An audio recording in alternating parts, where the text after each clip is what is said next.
രോമാഞ്ച സിനിമയായിട്ട് ഇതിന് എന്തെങ്കിലും ബന്ധമുണ്ടോ? അതിൽ കണക്ഷൻ ഉണ്ടോ? ഇല്ല, രോമാഞ്ചം സിനിമയായിട്ട് യാതൊരു കണക്ഷൻ ഇല്ല. അതിന് ക്യാരക്ടറിന്റെ ഒരു സ്പിൻ ഓഫ് പോലെയാണ് ഇതിൽ ക്യാരക്ടറിനെ കൊടുത്തിരുന്നത്, അതുകൊണ്ട് ചോദിച്ചത്. അല്ല, അത് അങ്ങനെയല്ല, അതിൽ ചെറിയൊരു കൺഫ്യൂഷൻ ഉണ്ടായതാണ്. എന്തായാലും അത് ക്ലിയർ ചെയ്തേക്കാം. അതായത് രോമാഞ്ച സിനിമയിൽ ചെമ്പൻചേട്ടൻ ചെയ്ത ക്യാരക്ടർ, സെയ്ദ് എന്ന് പറഞ്ഞ ക്യാരക്ടർ ശരിക്കും അങ്ങനെ ഒരു അപ്പിയറൻസ് ഉള്ള ആളായിരുന്നില്ല. അപ്പോൾ ആ സിനിമയ്ക്ക് വേണ്ടിയിട്ട് നമ്മൾ പുള്ളിയുടെ അപ്പിയറൻസ് അങ്ങനെ ആക്കിയതാണ്. അപ്പിയറൻസും ആ സ്വഭാവവും രംഗ എന്ന് പറഞ്ഞ ക്യാരക്ടറിൻ്റെ പോലെ ഒരു സ്വഭാവം കൊടുത്തതാണ്. അപ്പോൾ ഇത് ടോട്ടലി ഡിഫറെൻ്റ് ആയിട്ടുള്ള വേറൊരു ക്യാരക്ടറാണ്. എനിക്ക് പേഴ്സണലി പരിചയമുണ്ടോ എന്ന് ചോദിച്ചാൽ നമ്മൾ ബാംഗ്ലൂർ പലയിടത്തും കണ്ടിട്ടുള്ള, മുന്നേ ഞാൻ പഠിച്ചിരുന്ന ടൈമിൽ കണ്ടിട്ടുള്ള ക്യാരക്ടേഴ്സിൽ നിന്ന് ഇൻസ്പയർഡ് ആയിട്ടാണ് ഈ ക്യാരക്ടറിനെ ഉണ്ടാക്കിയിട്ടുള്ളത്. അല്ലാതെ രോമാഞ്ചത്തിലെ ക്യാരക്ടറോട് യാതൊരു ബന്ധമില്ല. രോമാഞ്ചം തിയേറ്ററിൽ ഇറങ്ങിയപ്പോൾ ആദ്യമേ ഒരു സ്ലോ പേസ് പോലെ, ആദ്യം വലിയൊരു ഓളോ ഒന്നും ഉണ്ടാക്കിയില്ല. പിന്നീടാണ് ആളുകളിലേക്ക് ഇറങ്ങി വലിയൊരു തിയേറ്റേഴ്സിന് മാറി അങ്ങനെ ഒരു വലിയൊരു കളക്ഷൻ്റെ കൂടെ ഉണ്ടായത്.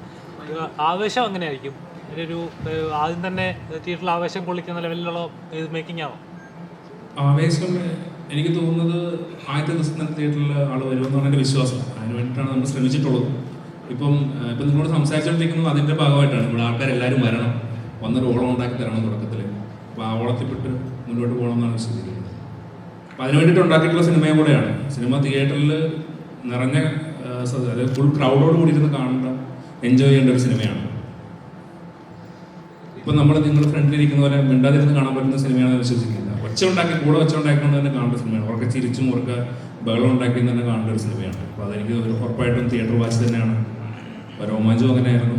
അപ്പോൾ ഉറപ്പായിട്ടും അതിന് മേളിലേക്ക് ചെയ്യാനാണ് ശ്രമിച്ചിട്ടുള്ളത്. രോമാഞ്ചം ഇഷ്ടപ്പെട്ടവരും ഇഷ്ടപ്പെടാത്തവരും ഉണ്ട്. അപ്പോൾ രോമാഞ്ചം ഇഷ്ടപ്പെടാത്തവർക്ക് കൂടി ഈ സിനിമ ഇഷ്ടപ്പെടണമെന്നാണ് ഞാൻ വിശ്വസിക്കുന്നത്. അതിന് വേണ്ടിയിട്ടാണ് ശ്രമിച്ചിട്ടുള്ളത്.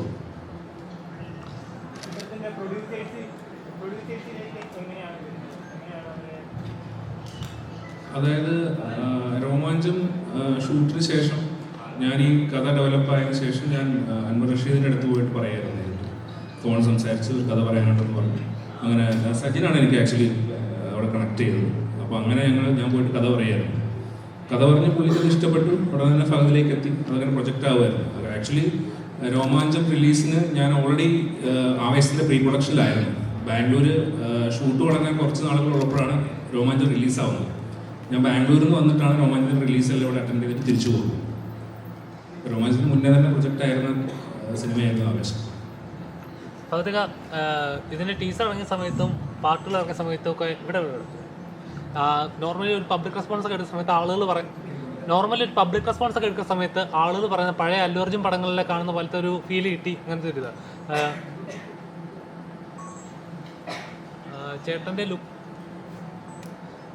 ലുക്കും ഏകദേശം അതേപോലെ ഒരു നമ്മുടെ തെലുങ്ക് പടങ്ങൾ വരുന്ന വില്ലന്മാരെ ശരിക്കും അങ്ങനെ തന്നെ ഒരു മാസ് വില്ലൻ അല്ലെങ്കിൽ ഒരു കോമഡി അല്ല അങ്ങനത്തെ ഒരു കഥാപാത്രമാണോ?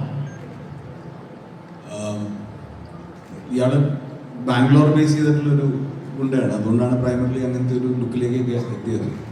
ഓൾമോസ്റ്റ് ജിത്തുവിന് പറഞ്ഞ പോലെ ജിത്തു കണ്ട് പോയ ആളുകളിൽ നിന്നും ഒരുപാട് പേരിൽ നിന്നാണ് അങ്ങനെ ലുക്കിലേക്ക് എത്തിയത്. രണ്ടാമത്തെ ചോദ്യം എന്തായിരുന്നു? അല്ല, അങ്ങനെ വേറൊരു പടം പോലെ അല്ല, പക്ഷെ അങ്ങനത്തെ ഒരു അനുഭവമാണ്, അങ്ങനത്തെ ഒരു തിയേറ്റർ എക്സ്പീരിയൻസ് ആണ് ട്രൈ ചെയ്തിരിക്കുന്നത്.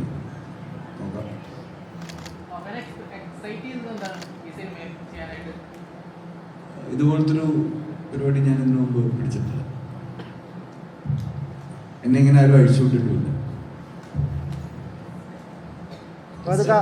ആദ്യമായിട്ട് ഒരു കൊമേഴ്ഷ്യൽ പടം, ഒരു ഔട്ട് ആൻഡ് ഔട്ട് കൊമേഴ്ഷ്യൽ പടം ചെയ്യുകയാണ്. അപ്പോൾ ഒരു ആക്ടിങ് പ്രോസസ്സിൽ അതൊരു ഈസി ആയിരുന്നോ, ടഫായിരുന്നോ മറ്റുള്ളവരിൽ നിന്ന്? ഈ ക്യാരക്ടർ കുറച്ച് എന്താ പറയുക, കുറച്ച് ലൗഡാണല്ലോ. അപ്പം അതിൻ്റേതായിട്ടുള്ള കോംപ്ലിക്കേഷൻസ് ഉണ്ട്. പിന്നെ അയാൾ കറക്റ്റ് മലയാളം അല്ല സംസാരിക്കുന്നത്. അങ്ങനത്തെ ഫുട്ടേജൊന്നും വരാത്തതുകൊണ്ടാണ്. ഈ കന്നഡയും മലയാളമൊക്കെ മിക്സ് ചെയ്തിട്ടുള്ളൊരു ഇതാണ്. അപ്പം ഉറക്കെയാണ് സംസാരിക്കുന്നത്. അങ്ങനെയുള്ള കുറേ കാര്യങ്ങളുണ്ട്.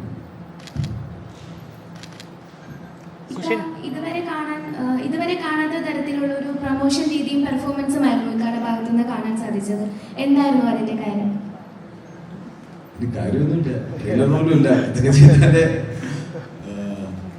അങ്ങനെ പ്രത്യേകിച്ച് കാര്യമൊന്നുമില്ല. എനിക്ക് ഈ പടം എന്നല്ല, ചെയ്യുന്ന പടങ്ങളെല്ലാം ആൾക്കാർ കാണണമെന്ന് ആഗ്രഹമുണ്ട്. അപ്പോൾ ഇത് ഒരു ഇൻട്രോ ഈ പടത്തിന് ആവശ്യമുണ്ടെന്ന് തോന്നി. പടം കാണാൻ പോകുന്നതിന് മുമ്പ് ഈ പടത്തിനെ പറ്റി ഒരു ഇൻട്രോ ആൾക്കാർക്ക് കൊടുക്കണമെന്ന് തോന്നി. അപ്പോൾ ഈ പടത്തിലുള്ള ഇക്കാടെ ഒരു കോൺഫിഡൻസ് ആണോ ഈ ഒരു പ്രൊമോഷൻസിലേക്ക് ഒരു ഭയങ്കര ഒരു പോസിറ്റീവ് വൈബ് കാണാനുണ്ട്? ഇക്ക തന്നെ ഇപ്പൊ കോളേജിൽ പോയി ഡാൻസ് അല്ല സാധാരണ ഇക്കായൊരു കോളേജിൽ ഡാൻസ് പെർഫോമൻസ് നിങ്ങൾ ആരും പ്രതീക്ഷിച്ചിട്ടില്ലായിരുന്നു. അതൊക്കെ കുട്ടികൾ ചുമ്മാ ഞാൻ ഡാൻസ് പഠിച്ചിട്ട് പോയതൊന്നുമില്ല. കുട്ടികൾ ചുമ്മാ പറഞ്ഞുകൊണ്ട് ഞാൻ അവരുടെ സന്തോഷത്തിന് വേണ്ടി അവരെന്തോ യൂണിയൻ ഡേ ആയിരുന്നു. അപ്പോൾ അതിൻ്റെ ഒരു സന്തോഷത്തിന്